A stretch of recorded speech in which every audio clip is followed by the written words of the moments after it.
CBN Vida Profissional, com Andréia Salsa.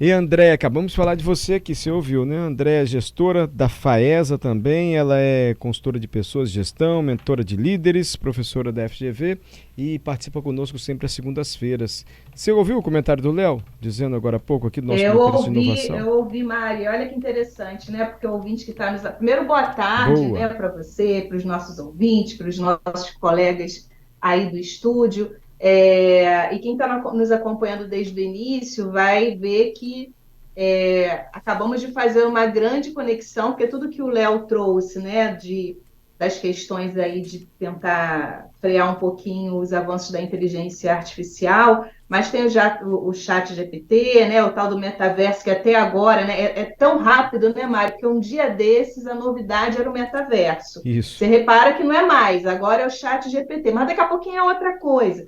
Então a gente tem, né, realidade 3D, tem a internet das coisas, então tanta aspecto digital e vem agora vários estudos falando de um conceito novo, que é o burnout digital. Porque burnout, a síndrome de burnout, a gente também já foi tema nosso aqui no Vida Profissional, era muito mais no aspecto psicológico na relação com o trabalho, quer dizer, o burnout digital também tem isso, mas ele dá um zoom nesse aspecto que foi exatamente o comentário do Léo Carrareto hoje, né? Então tem uma série de estudos, e esse foi a capa de uma revista na Você RH, e muito interessante a matéria, e eu trouxe alguns pontos aqui centrais para a gente discutir. Não é um assunto simples, é um assunto extremamente complexo, e aí eu lembro sempre daquele autor que eu adoro citar, né, que é o Amos Oz, que é aquele israelita, que fala que mais uma vez a gente está diante de um problema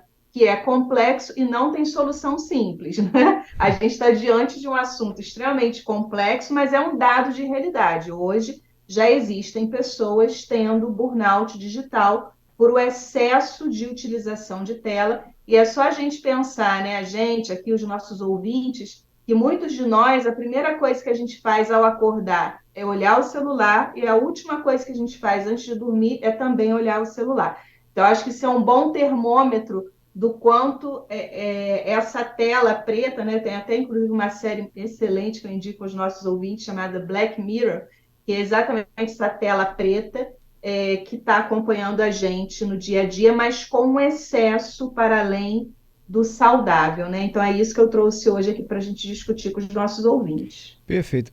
Esse excesso é medido, assim? É preciso aferir, é possível, perdão, aferir quantas reuniões nós estamos fazendo a mais, quanto nós estamos nos dedicando mais ao trabalho, mesmo sem perceber, assim, fora do ambiente físico do trabalho, André?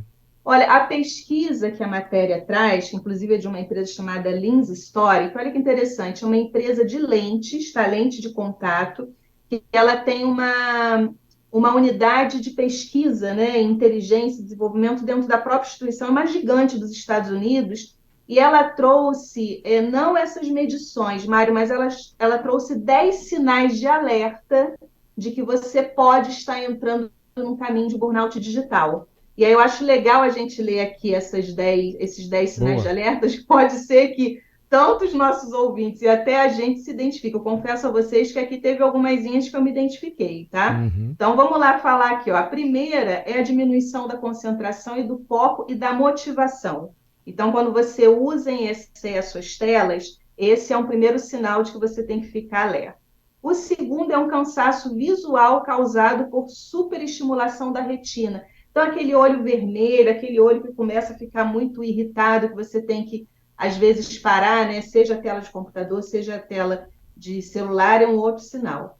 O terceiro é a redução dos níveis. Olha esse que delicado, Mário. Redução dos níveis de intimidade entre casais. Então, a pessoa se relaciona mais com a sua tela, com o digital, do que com o seu parceiro físico, porque o parceiro físico, por enquanto, né, Mário, que a gente não sabe para onde vai essa coisa do metaverso, mas o seu parceiro físico, ele está no analógico, ele não está no digital. Então, você começa a ter uma redução dos níveis de intimidade.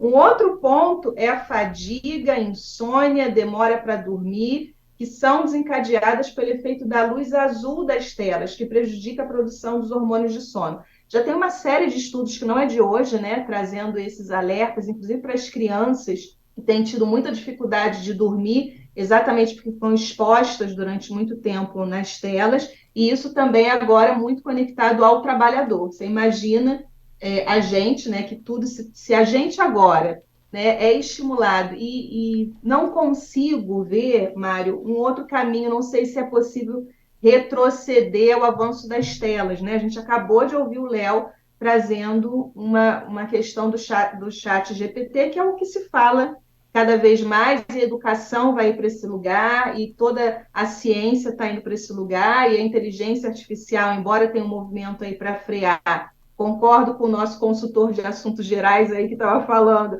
que acho difícil parar o mundo, né? Vamos aqui dar um respiro de 6 meses, acho pouco provável que haja esse respiro para todo mundo, mas é um dado de realidade. O quinto sinal de alerta, alterações de visão e dores de cabeça. Então, também tem vários estudos apontando o aumento dessa síndrome, né, desse sintoma da que a gente tem tido muita dor de cabeça por esse excesso de telas. Isolamento e sensação de solidão.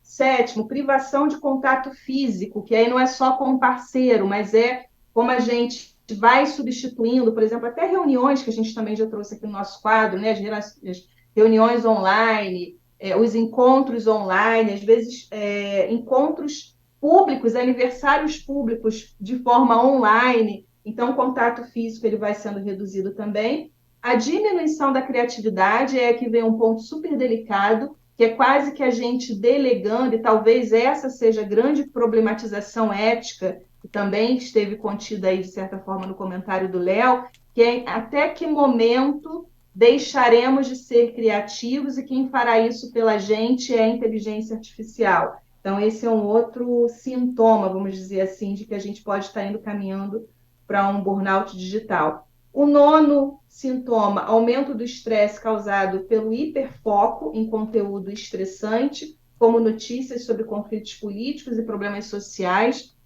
Inclusive, na pandemia, né, vários especialistas recomendaram que a gente passasse a ver menos notícias, né, menos conteúdos. Então, isso, em todas as redes, a gente tem que ter um cuidado do que a gente está assistindo, porque de muitas formas, não só crianças e adolescentes são influenciados, né, mas nós adultos também. E, por último, prejuízo na saúde mental e aumento da percepção de sobrecarga e pressão de tempo, gerando ceticismo e senso de ineficiência. Então, a gente mesmo com a sensação de que não dá conta de tanto conteúdo, de tanta informação que a gente vai recebendo. Então, o nosso ouvinte que for fazendo um cheque aí, se encontrou os 10 sinais de alerta, é um ponto para a gente ficar muito de antena ligada, porque pode ser que a gente venha desenvolver aí um burnout digital, que já tem uma série de especialistas, gente séria, estudando sobre essa temática, Mário. Andréia, e falando do burnout como um todo, assim, você percebe uma preocupação maior assim, das empresas com a saúde mental dos funcionários? Isso de fato entrou na pauta assim, do RH das empresas? Realmente assim, uma atitude nesse sentido dentro das corporações? Ô, Mário, sem dúvida, eu acho que o mercado ele foi obrigado a olhar para isso, mas tem um desafio muito grande, de novo, que são as lideranças, né? Inclusive, essa mesma matéria desse tema que a gente traz hoje, o burnout digital, ele traz algumas recomendações, né, que inclusive agora está se chamando de educação digital. E uma das recomendações é que o líder seja um exemplo. E aí, só que os líderes, né, quando a gente vê a alta direção e os donos das empresas, são os mais demandados a estarem nas telas, inclusive quase que 24 horas, né? Porque a partir do momento que você leva um celular da empresa para casa, você está ali, em tese, à disposição. Então, tem uma série de recomendações de respeitar o momento do funcionário, né? O momento que ele possa ter a escolha de estar de forma analógica, o acompanhamento da saúde do trabalhador, sobretudo no que você está trazendo, que é a saúde mental. Tem, inclusive, treinamentos, né, do quanto é importante as organizações terem consciência de que isso é um dado de realidade, né, que isso vai acabar afetando as pessoas e já está afetando as pessoas e tentar criar alguma lógica de boa prática de outras organizações que tenham oferecido, né, alternativas de não utilização da tela. Mas, como eu disse, Mário, é muito desafiador, né? Porque a saúde mental é um dado de realidade, os índices estão todos aí, não é fantasia, né, da nossa cabeça. Hoje já é o primeiro lugar de afastamento na Previdência Social, são as doenças de ordem mental, psíquica. Então, a gente precisa olhar para isso, mas olhar para isso com dado de realidade, porque não é simples. A gente agora, além do estressor que é o trabalho, a gente tem um estressor tecnológico, que vai para além do nosso trabalho, né? Porque na nossa vida privada, né, quantos de nós, às vezes, está conversando, vendo, às vezes, até uma série, um filme, aí para a série, para o filme, para a novela, para a coisa que, em tese, é entretenimento, e vai para a internet para pesquisar mais informação. Então, a gente está o tempo todo nessa relação com as telas. E aí, se tem um indicador que isso começa a nos fazer mal, a gente precisa olhar para isso, porque embora, né, a inteligência artificial esteja avançando muito, nós ainda somos seres biológicos, Sim. psicológicos, sociais, e também a dimensão espiritual, né, que a gente já falou aqui, que nada tem a ver com religião, mas tem a ver com essa nossa perspectiva transcendente, né, em relação à vida. Então, Mário, não é um assunto trivial esse, é a saúde mental de novo em foco, e as empresas vão ter que dar conta disso, e nós também, trabalhadores, né, cada um com a sua responsabilidade individual, tomando consciência de que esse é um dado de realidade que está impactando a nossa saúde, chamado agora burnout digital. Perfeito, Andréia. E nós, acima dos 35, assim, aprendemos analogicamente. E o mundo hoje é digital, então para a gente acompanhar, de fato, é mais difícil. Não aprendemos instintivamente, assim como as novas gerações. Alessandro até deixa essa questão aqui. Como é que eu vou tratar o burnout digital se tudo hoje é digital? Calma, Alessandro. Se você, ouvinte, está ligado aqui na CBN e quer mais informações, vamos fazer o seguinte, Adalberto. Vamos marcar com um psiquiatra, um psicólogo, para explicar melhor. André já trouxe uma explicação, mas acho que convém a gente voltar ao tema. Qual a diferença do burnout, desse esgotamento, que é uma doença, por um cansaço natural que a gente pode sentir, enfim. Vamos falar sobre isso talvez amanhã ou quarta-feira, o que você acha? Fechado, Mário. Está anotado aqui para a gente trazer essas explicações para os nossos ouvintes. Acho importante também. Você acha, André? Está de acordo com a nossa proposta de pauta? Maravilhoso, e vou estar ligadinho ouvindo, porque a gente precisa trazer isso, acho que é o nosso papel aqui, dar luz a esse assunto tão complexo, né, Mário? Sem dúvida. Obrigado, Andréia. Até a próxima segunda. Até, queridos. Bom dia, até segunda que vem.